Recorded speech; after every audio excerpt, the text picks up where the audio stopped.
Get out! Now! She didn't whisper it. She said it into a microphone at my son's birthday, in front of nearly 200 guests.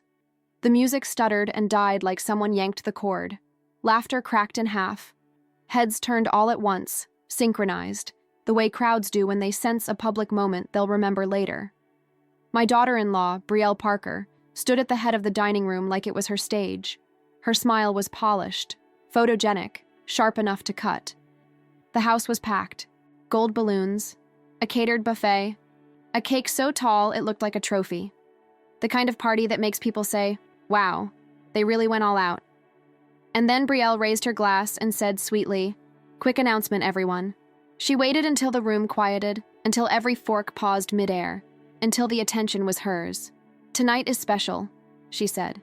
So we're keeping the family table reserved for, real family. A few nervous laughs popped up like bubbles and disappeared.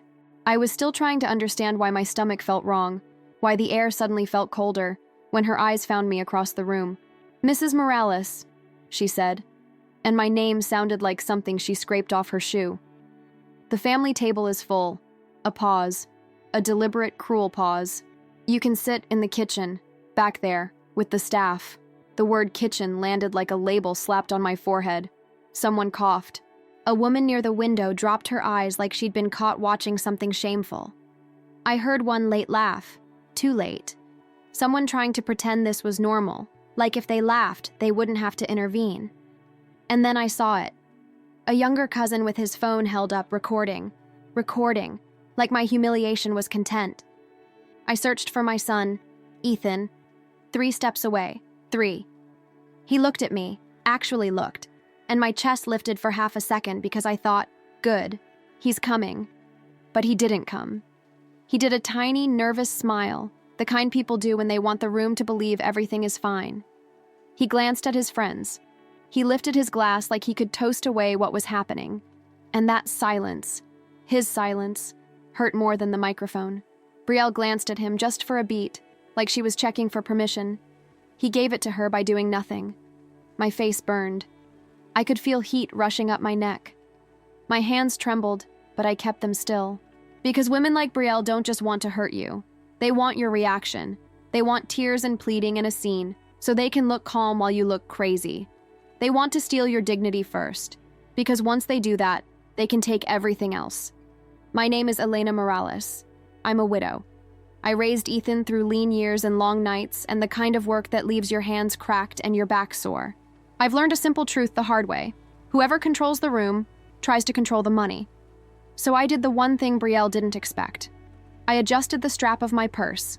I lifted my chin, and I said calmly, almost politely, okay. Just one word. No tears, no shouting. Because if she wanted me to fall, I wasn't going to hand her the fall on a silver platter. I turned and walked. I walked past the family table, past the cake, past the balloons, past faces that suddenly couldn't hold eye contact.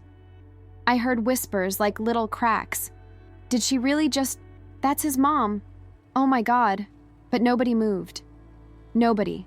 Because when a bully takes the microphone, most people choose being audience over being target. In the kitchen, one of the catering staff looked at me with a soft kind of pity and offered me a bottle of water. I took it because my throat was tight and dry, and I needed my hands to hold something that wasn't shaking. I stood there for a moment, listening to the party recover without me. The music started again.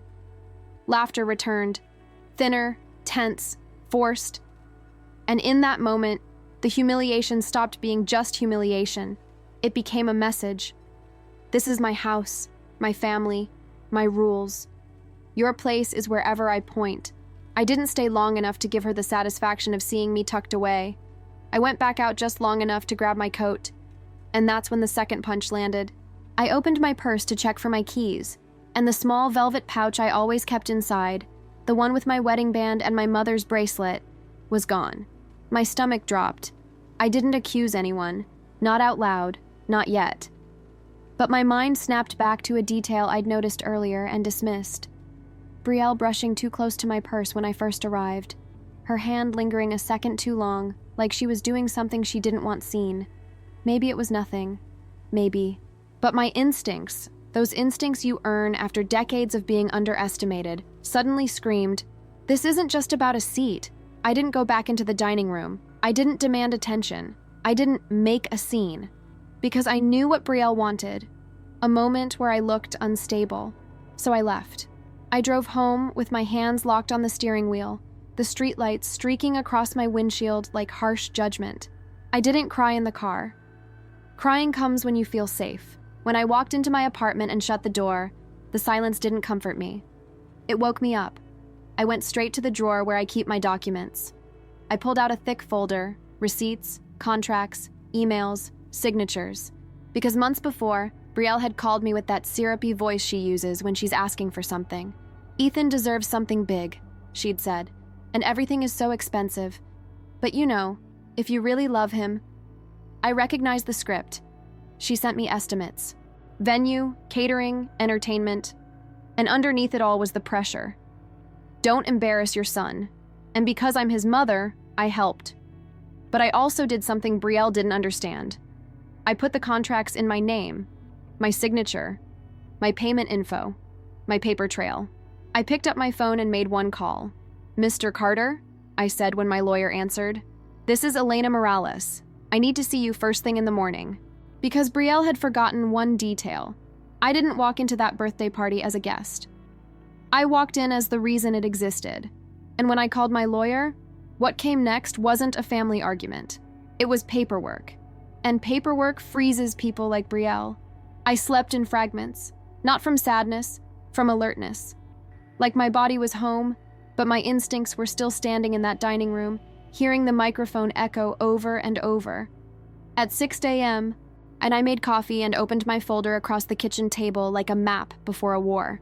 At 8 hours sharp, James Carter walked in with a briefcase and the calm face of a man who has watched families tear each other apart over money and pride. "Elena," he said gently, "tell me exactly what happened." I told him straight, no softening. She humiliated me, on a microphone, sent me to the kitchen in front of 200 people, and my son stayed silent. James didn't gasp. He didn't react like a friend. He reacted like a professional. Slow inhale, eyes already calculating. He flipped through the folder. Contract, receipt, email chain. He tapped dates with his finger. Then he looked up. "You didn't help, Elena," he said. "You contracted, you paid, and you signed." I nodded, feeling a strange cold calm settle into my chest. "And she still told me to get out. Because they assumed you would swallow it," James said. "Because your son has learned you'll swallow it." That sentence hurt more than I expected, because it was true. I leaned back in my chair. "What can I do?"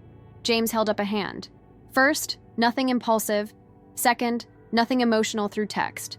Third, we lock down your finances today." He said it like it was routine, but my stomach clenched. "Lockdown? Has Brielle ever had access to your phone?" he asked. "Your banking app? Passwords? Two-factor codes?" My throat tightened. "One time," I admitted. "She helped me set it up. Said I was slow, wrote things down, told me not to worry." James nodded like he'd heard this story 100 times. "Don't blame yourself," he said. "This is a pattern. They make you feel old, confused, like a burden. So you stop asking questions." He pulled out a notepad. "Today we change passwords. We turn on alerts. We call the bank and add extra verification. If there's been any unusual activity, we request a security report." I took a breath and tried to steady my hands. "And Ethan?" James's eyes sharpened. "Ethan is going to try to pull you back into the family script," he said. "He'll say misunderstanding. He'll ask you to calm down. He'll want you to fix the discomfort without ever naming the harm." As if on cue, my phone buzzed on the table. Ethan. A message. "Mom, why did you leave like that? Brielle is upset. It was a misunderstanding." I stared at the word misunderstanding and felt a short, humorless laugh rise in my chest. James saw my face. "Don't respond," he said immediately. "It's my son."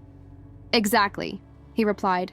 "If you respond now, you'll step right back into the role Brielle assigned you, the emotional older woman who overreacts. Silence is power, Elena. When you stay silent, they panic." My phone buzzed again. A call, then another, an audio message. I didn't open anything. James closed my folder gently. Here's what we do, he said. We gather everything. Texts, audios, emails, dates, and we wait for the mistake. What mistake? James gave the smallest smile. No warmth, just strategy. People like Brielle can't tolerate losing control, he said. So she'll try to force a signature. As if the universe wanted to prove him right, my phone rang again. This time from a number I didn't recognize. I answered cautiously. Is this Mrs. Elena Morales? A professional woman asked. Yes. This is Marla from Harborview Events. I'm calling to confirm. Are you authorizing the final payment today? There's a remaining balance and we need your digital signature to release the photos and video package. My spine went straight. Final payment? I repeated. What remaining balance? There was a pause on the other end. We were told you would cover it, Marla said carefully. That it was already agreed, and we were asked to come today because you've been difficult. That word, difficult, had Brielle all over it. I looked at James. He held up 2 fingers. Slow, calm. Marla, I said evenly, do not authorize anything with my name. Email me the full contract and the itemized breakdown. Of course, she said quickly. I'll send it right now. I hung up and felt anger turn into something cleaner. Clarity. 2 minutes later, the email arrived. And there it was, an addendum I had never seen. Premium lighting, live streaming, extra photography, charged under my name. And at the bottom, digital signature required today. James read it once, then again. He didn't look surprised. Good, he said. I stared at him, almost offended. Good? Yes, he said. Because now we have proof that she's using pressure and paperwork. And if she's doing this with vendors, she may already be attempting it with your bank. My pulse thudded hard. And the missing jewelry? I asked quietly. James's eyes didn't flicker. Document it, he said. Don't accuse without evidence, but write down every detail. When you noticed it. Who was nearby? Any moment she got close to your purse. He leaned forward. Elena? Humiliation is often step 1, he said. Step 2 is control. Step 3 is the signature that changes everything. I swallowed. What do we do next? James's voice dropped, precise. We go to their house, but not alone. We bring a witness. A witness? He nodded. A notary, he said. Because if she tries to slide a document in front of you, the notary asks one question that destroys a lie. Do you recognize this signature as yours? My phone buzzed again. Ethan. Mom, please. Come today. Don't make this bigger. James tapped the table once. You'll respond with 1 line, he said. No emotion. He dictated it. Ethan. Starting today, everything goes through my lawyer. Please put it in writing. I typed it. I sent it. 30 seconds passed. Silence. Then, another message started to come through, and I knew the panic had begun, because Brielle had lost the one thing she needed most, my easy compliance. And the moment she realized that, she would make her biggest mistake. The silence didn't last. By noon, Ethan texted again. Mom, please come tonight. Just talk. Don't do this. Don't do this. Like I was the one who grabbed the microphone. James was clear. Short, in writing, no emotion. So I replied with 1 line. Starting today, everything goes through my lawyer. 30 seconds. Then the first audio message arrived. Ethan talking fast, frantic, the way he used to talk as a kid when he broke something and tried to fix it before anyone found out. Mom, it's not that serious. Brielle's stressed. You know how she gets. Just come. For me. He didn't say, I'm sorry they hurt you. He said, fix the discomfort. I didn't answer. At 3:47 p.m., another call came from Harborview Events. Mrs. Morales? Marla's voice was tense now. We received another email. Your daughter-in-law is saying you're trying to cancel everything out of spite, and she'll assume the payment. But she's requesting we release the photo and video package directly to her and not to you. My jaw tightened. That's part of a legal dispute now, I said. No materials released without my attorney's authorization. Marla exhaled, relieved. Understood. When I hung up, James was already writing. Good, he said. She's trying to control evidence. That means she's worried. He looked up at me. We're going to their house tonight. My stomach sank. Tonight? Yes, he said. And we're bringing a witness. An hour later, we met Dana Rhodes, a notary public James worked with. Mid-40s, calm, precise. Not intimidating because she was loud, intimidating because she didn't need to be. James laid out the plan in plain language. 1. We deliver a formal notice. Stop using Elena's name for anything. 2. We request full copies of contracts, addendums, emails. 3. We document any pressure, any attempt to get a signature. 4. And if a document appears, Dana asks one question that kills lies. Do you recognize this signature as yours? By 7:10 p.m., we were at Ethan and Brielle's house in Naperville, Illinois, a perfect suburban home with a wide porch, landscaping, and the kind of front door that makes you feel like you need permission to breathe. Brielle opened the door. Her smile showed up automatically, and then froze when she saw James and Dana. What is this? She asked, voice sweet but eyes sharp. I kept my tone flat. We need to discuss the contracts. Brielle gave a small laugh. Are you seriously doing this? You're going to embarrass Ethan again? James stepped forward, professional. Ms. Parker, I'm Elena Morales' attorney. This is a formal notice. Ethan appeared behind her, hair slightly messy, face tired. Mom, come on, he said, already sounding annoyed, like I'd forced him into paperwork instead of forcing his wife to act human. I looked at him. Yes, Ethan, come on. Brielle moved aside, but her body still blocked the entry by half an inch, like letting me in would mean surrender. We stepped inside, and then I realized Brielle had prepared for this. There were people in the living room, 2 aunts, a cousin, and a neighbor, a jury, a little audience so I'd feel outnumbered again. Brielle raised her voice slightly, theatrical, just like the microphone, just smaller. Elena, she said, if you came to apologize, it's not necessary. We're over it. I breathed in slowly. I didn't come to apologize. The room shifted. You could feel it, like the temperature dropped a degree. James opened his folder and removed a letter. Mrs. Morales is requesting full documentation regarding all vendor contracts, addendums, and communications, he said. She also demands that all attempts to act in her name stop immediately. Brielle crossed her arms. This is family. Don't bring lawyers into it. Dana spoke for the first time, calm and surgical. Because it's family. It's more serious, she said. Ms. Parker, do you acknowledge you added services to contracts without Mrs. Morales' authorization? Brielle's mouth opened, then closed. Her eyes flicked to Ethan, like she needed permission. And Ethan did what he always did. He looked down, rubbed the back of his neck, and said nothing. Brielle turned back to me and used that polite cruelty tone that makes abuse sound like etiquette. Elena, you're older. Why are you fighting about money? It's embarrassing. I met her eyes. I'm not fighting about money. I'm fighting about respect. Brielle smiled like that was adorable. Then she shifted into something darker, public gaslighting. Everyone, she said, looking around the room. She gets confused sometimes. She forgets where she puts things. That's why I try to help her. My skin went cold. That wasn't a random insult. That was a setup. A bridge to something bigger.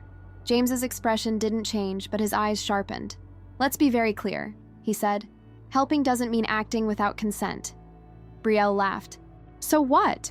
You're going to sue us? You're going to take our house? Dana lifted her folder and said a sentence that changed the room. Speaking of house, can we review a document that was attached to the vendor communications? Brielle went still. Ethan blinked. What document? For the first time all night, I saw real panic in Brielle's eyes. Because she knew exactly what document. And I knew too, because James had shown me before we walked in. A clean, official-looking form with my name at the top and one line at the bottom that mattered more than any microphone. Power of attorney. A document that would let someone represent me in financial and property matters. Banks, accounts, records, everything.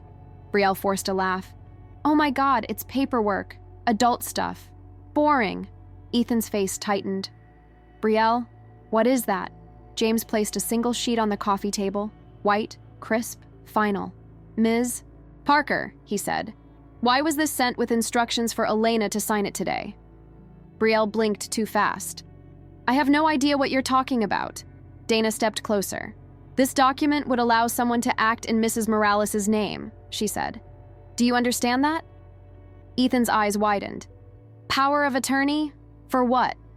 Brielle turned to him with a smile meant for a child. Baby, it's for safety. Your mom struggles with apps and contracts. It's to help her. Help. That word, help, had teeth. I looked at Brielle. Why would I sign a power of attorney after you humiliated me in public? Brielle's smile vanished. Because if you're not pushed, you don't do anything. The room went quiet. Aunt Linda looked down. The cousin stopped pretending he wasn't listening, and Ethan stared at Brielle like he was finally seeing what he'd been protecting. That's where Block 3 ends, not with shouting. With the moment the party humiliation revealed its real purpose. My signature. And now Brielle had to explain it, without a microphone to hide behind. Ethan stared at the paper, then at Brielle, then at me. His voice came out small. Mom, is this real? I shook my head. I didn't sign anything. That's why James is here. Brielle snapped, loud enough to reclaim the room. This is ridiculous. Nobody is stealing anything. You're making a scene. James didn't raise his voice. We haven't used the word stealing, he said. We've said attempting to obtain authority without consent, and that has legal consequences. Brielle's jaw tightened. What do you want? Money? An apology? What? I kept my tone even. I want you to stop touching my life like it belongs to you. Brielle scoffed. You're dramatic. Then she turned to the room again, performing. She's always been controlling, Brielle said. That's why Ethan suffered growing up, right, Ethan? She looked at him, demanding he join her story. Ethan swallowed hard. For a second, I saw him almost speak. And stop. Fear. Habit. Weakness. James stepped in and aimed straight at the truth.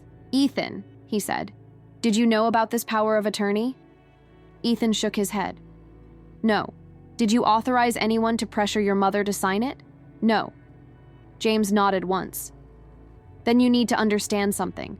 Your wife used your birthday, your family event, as leverage to force your mother's signature.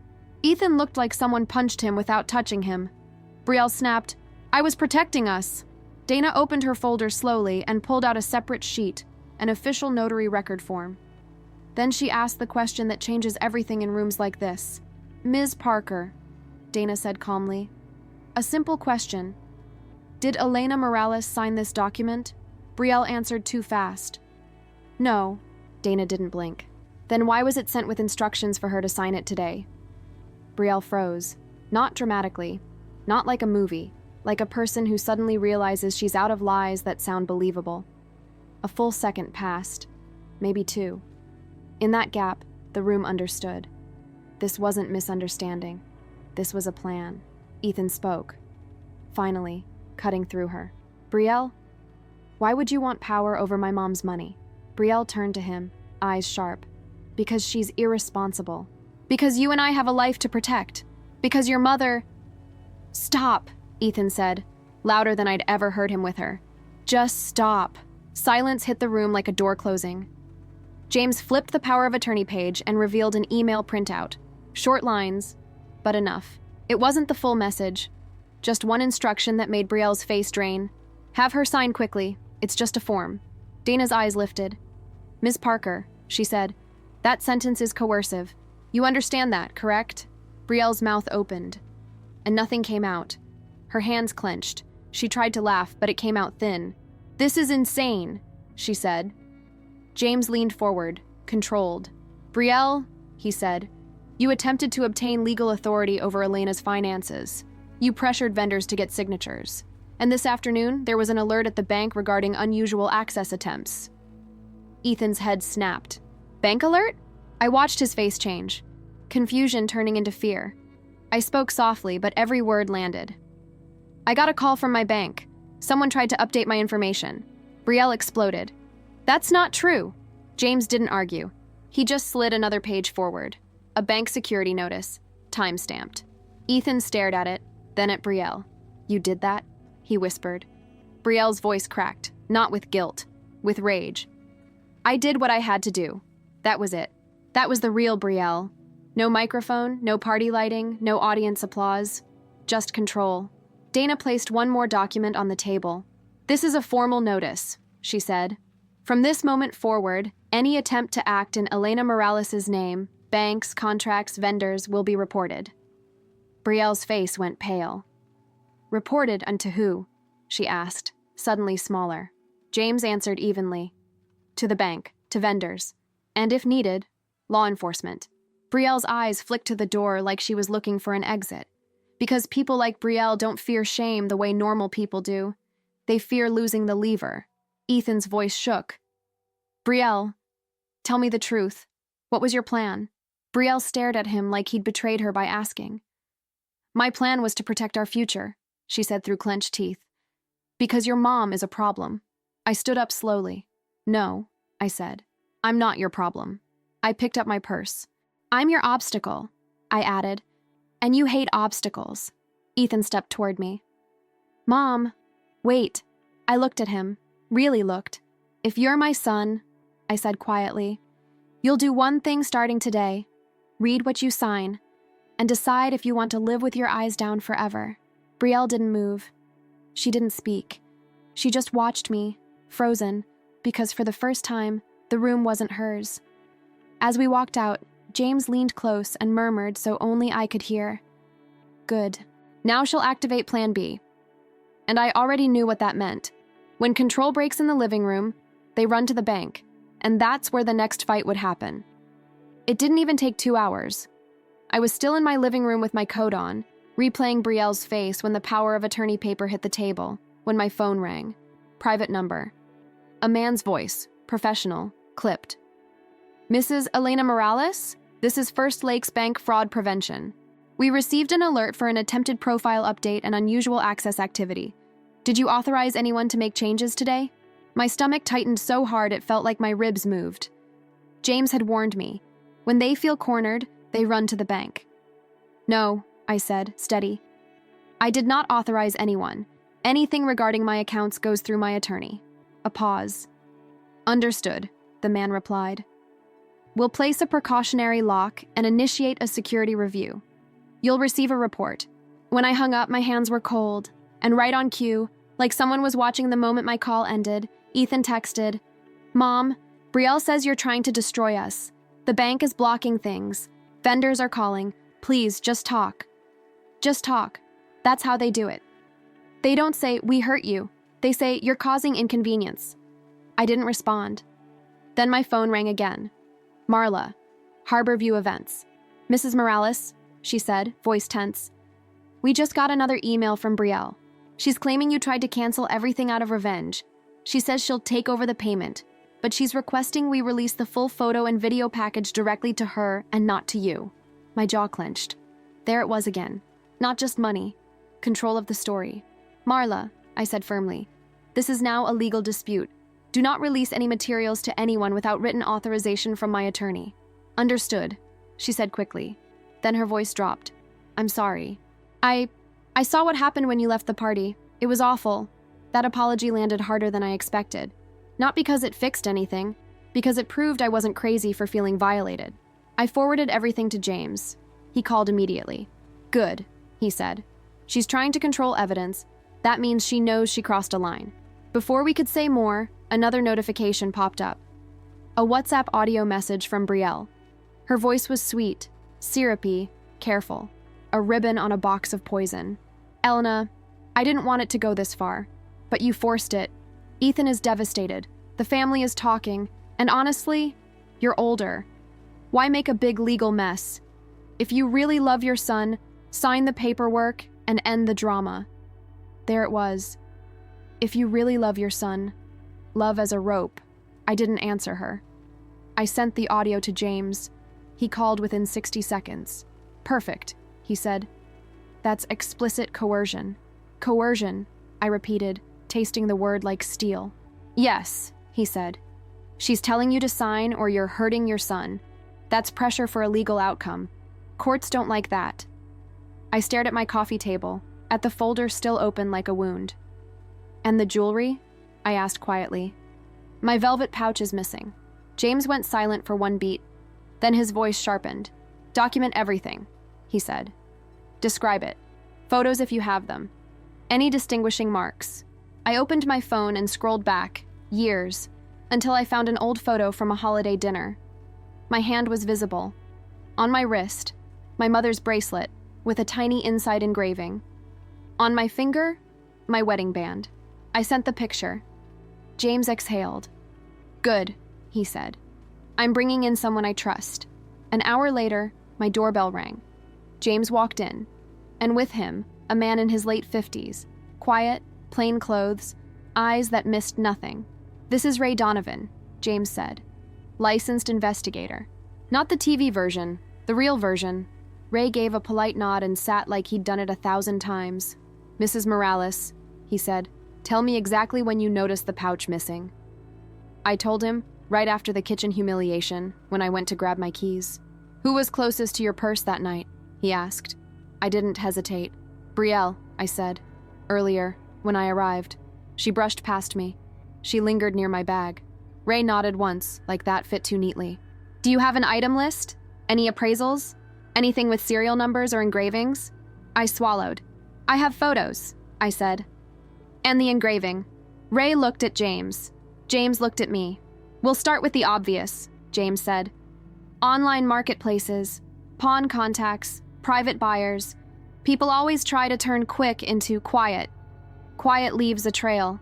Then, like the universe wanted to pour gasoline on the fire, my doorbell rang again. I opened it. Ethan, and behind him, Brielle, sunglasses on, arms crossed, face tight, walking into my home like she still owned the room. "Mom?" Ethan said, exhausted. "We need to talk." Brielle didn't wait for permission. She stepped inside and looked around like she was judging my furniture. "Elena," she said, clipped, "enough. You're making this bigger than it is." I met her stare. "You made it big when you humiliated me in public," I said. She laughed. "Oh, please. People already forgot." Ethan rubbed his face. "The bank is blocking stuff," he said. "The vendors are panicking. My cousins are texting me. Brielle can't access." I cut in softly. "And now you're here because it's uncomfortable for you." Brielle stepped forward, impatient. "Just sign," she said. "We can fix this. It's for Ethan. Stop being dramatic." I didn't raise my voice. "I'm not signing anything," I said. Brielle's lips tightened. "Then you want war." "No," I answered. "I want boundaries." Ethan started to speak, but Brielle lifted a hand to silence him. "Ethan, let me handle it." That gesture, small, casual, said everything. "Sit, stay, I speak," and Ethan dropped his eyes. The same micro-movement as the birthday party. I turned my head toward the hallway and spoke one word, loud enough for her to hear. "James." Brielle froze. Ethan blinked, confused. James walked out of my guest room with his briefcase, calm as a judge. Brielle's voice rose. "Why is your lawyer here?" James smiled faintly. "Good evening, Ms. Parker," he said. "Thank you for coming. Your presence makes the process easier." Ray stood too, quietly, and Brielle's head snapped toward him. "And who is he?" James didn't blink. "Also part of the process," he said. Brielle's posture shifted. For the first time, she wasn't performing. She was calculating, because she knew what was coming next. Proof. And proof doesn't care about microphones. James didn't waste time. He opened his folder and set down 3 things on my coffee table. 1. The bank security note with a timestamp. 2. The vendor emails showing Brielle trying to force my signature. 3. A printed transcript of Brielle's audio message. "Sign or you're hurting your son." Brielle tried to laugh. "You're insane," she said. "This is my family. You can't do this." James's voice was calm, almost gentle, which somehow made it colder. "We're not doing anything," he said. "We're documenting what you already did." Ethan stared at the papers like he couldn't process them all at once. "Brielle," he said quietly, "did you really contact the bank about my mom's accounts?" Brielle's face tightened. "I was trying to protect us," she snapped. "Protect us from what?" Ethan asked. "From my mother?" Brielle turned her rage onto him. "From her control," she said. "From her drama. From her—" James lifted a hand slightly. "Ms. Parker," he said, "every time you raise your voice or pressure Elena to sign, that's additional evidence of coercion." Brielle's breathing quickened. Then Ray stepped forward for the first time. He didn't glare. He didn't threaten. He spoke like someone reading weather. "Ms. Parker," Ray said. "A listing went up early this morning.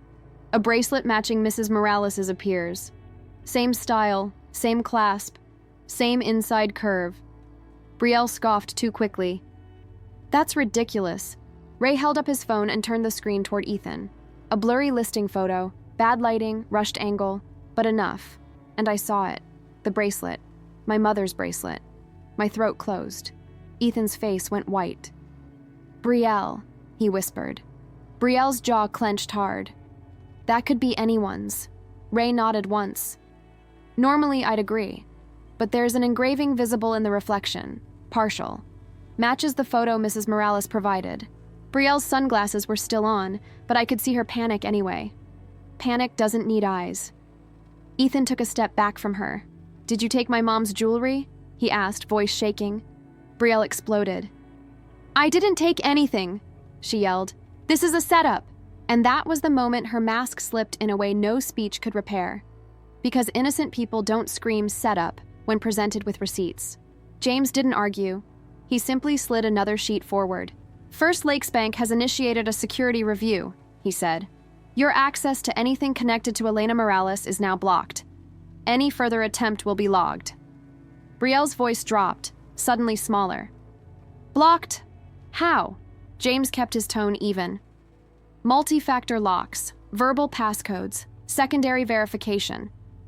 Any attempt to update her profile requires in-person verification and legal proof." Ethan blinked. "You tried to get power of attorney," he said, turning to Brielle. "You tried to add charges under her name. You tried to reach her bank, and now jewelry shows up online?" Brielle's shoulders stiffened. "I did it for us," she said again, like a prayer she thought could undo facts. "Because we have a future. Because your mother—" "Stop," Ethan said. Louder this time. Brielle flinched like she'd been slapped. Ethan turned to me, and for the first time since that microphone, he looked at me like a son, not a scared boy. "Mom, I'm sorry," he said. I didn't rush to hug him. Not because I didn't love him, because love without boundaries is how women like Brielle win. "I don't need apology words," I said softly. "I need action." James leaned forward. "Ethan," he said, "here's what action looks like. You send emails to every vendor stating your wife acted without authorization from your mother. You request full documentation. You sign a statement that you never authorized any power of attorney or addendums. And you cooperate with the bank review." Ethan swallowed hard. "And if I don't?" he asked. James's eyes held steady. "Then your mother proceeds without you," he said, "because the law doesn't require family unity. It requires evidence." Brielle laughed, thin, broken. "You're choosing her," she spat at Ethan. "After everything?" Ethan's voice cracked, but he didn't back down. "I'm choosing the truth," he said. "I'm choosing not to be scared in my own life." Brielle's breathing sped up. She looked at me with hate and fear mixed together. "You'll die alone," she hissed.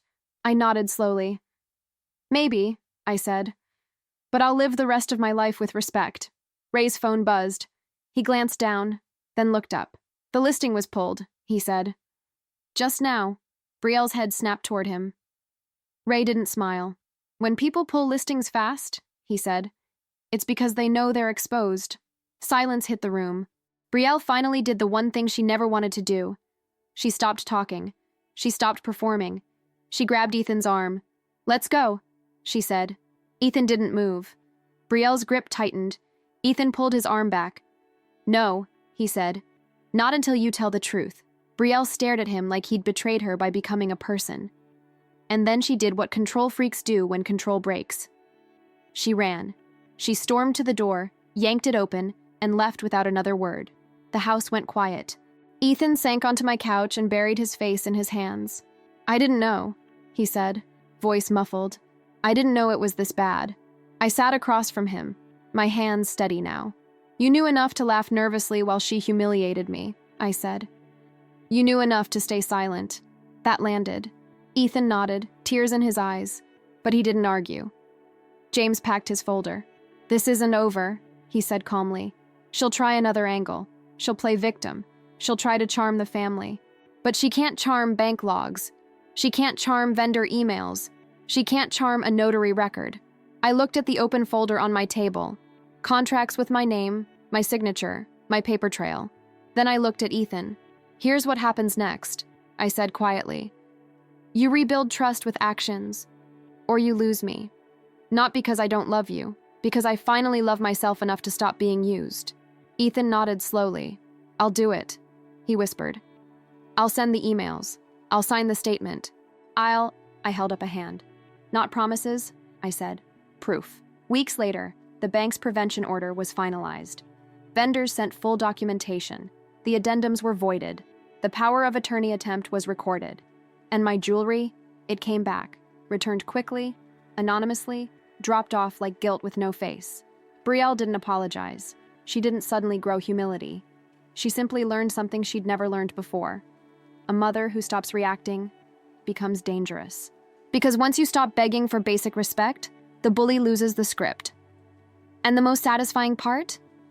It wasn't watching Brielle panic. It was watching my son finally lift his eyes and realize silence is a choice, and he didn't have to choose it anymore.